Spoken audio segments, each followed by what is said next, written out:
Right now at the box office, the film Inception continues to pull in audiences. The fantasy film, which focuses on dreams, has raked in over $500 million worldwide. But it's a new documentary called The Edge of Dreaming that has grabbed our attention. The film explores the topic, what if our dreams are simply subconscious warnings, and can you do anything to act on it? The filmmaker explores neuroscience, paranoia, and even a grim prediction of her own health. And Amy Hardie joins us now from her home in Scotland. Amy, thank you for talking with us. Very pleased to be here, Emily. Thank you for inviting me. Sure. So, Amy, first tell our viewers the origin of the film. It came from two disturbing dreams you had, correct? Yes. The first thing that happened was that I had a dream about my horse, and that's a very unusual thing for me because I don't normally remember my dreams. I wake up every morning next to my psychotherapist husband, and often I look over and he's writing a dream diary, but I don't remember my dreams. But this was different. I dreamt that my horse was standing opposite me and he was asking me to take a photograph of him, and he fell right down into the camera. And I was quite sure when I woke up that he was dead. And that was such a ridiculous thought that I decided to calm myself down by going outside and checking on him. Mm-hmm. But when I went outside in the middle of the night, he was lying there dead. And wow. And the second dream that you had involved your deceased partner who came to you in a dream saying that you were going to die. Yeah, I mean, after the first dream, I sort of forgot about it. You know, I make science films, I've got a degree in logic, I'm raising 3 kids, I have a very busy life. And I just thought that was an extraordinary coincidence. It was quite a few months later when I had a second dream that the father of my oldest child appeared to me in the dream, and he had died himself of cancer 2 years previously. And he said, I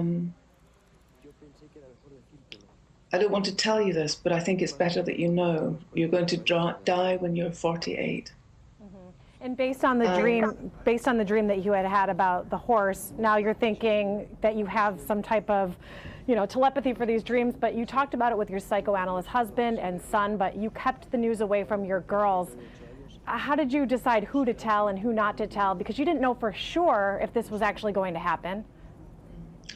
I told my son immediately, partly because the dream had come from his father. And although he was kind of cheerful, when I turned the camera off, he said, "Don't die, Mum.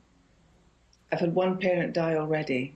I can't afford to lose you too." And I just realized that telling any of my children was putting them under a huge strain.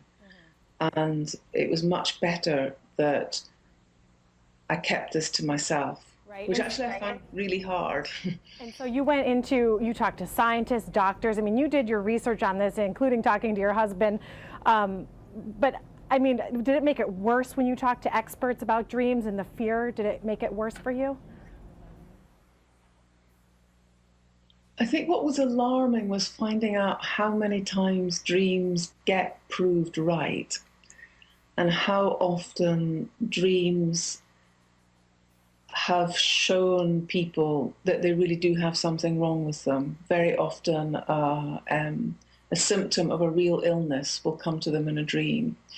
But it wasn't until I talked to Professor Mark Solms, who really helped me understand what happens in our brain when we're dreaming. He was able to go through the electrochemical activity in particular areas of your brain when you're dreaming. And he built up a picture that was very convincing for me. It is fascinating. Obviously, you did not die. You celebrated your next birthday. But if you had another dream like the one in the future, do you think that it would have the same effect on your life? or would you do things differently? I think it was very important that I took steps to prevent that dream from coming true. I became very ill, which is what the dream predicted. And it was only once I became ill that I really took the dream seriously. And I think what I have learned is that the brain-body connection is very important and layered, and it's something that I need to know a lot more about. And I started exploring it with Professor Mark Solms.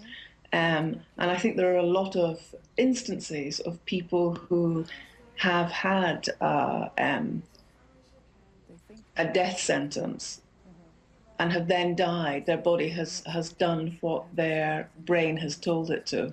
And so I think it is actually important to take these things seriously. Okay, Amy, and you did do that, but people have to watch the documentary to see for themselves. Thank you, Amy Hardie, for joining us.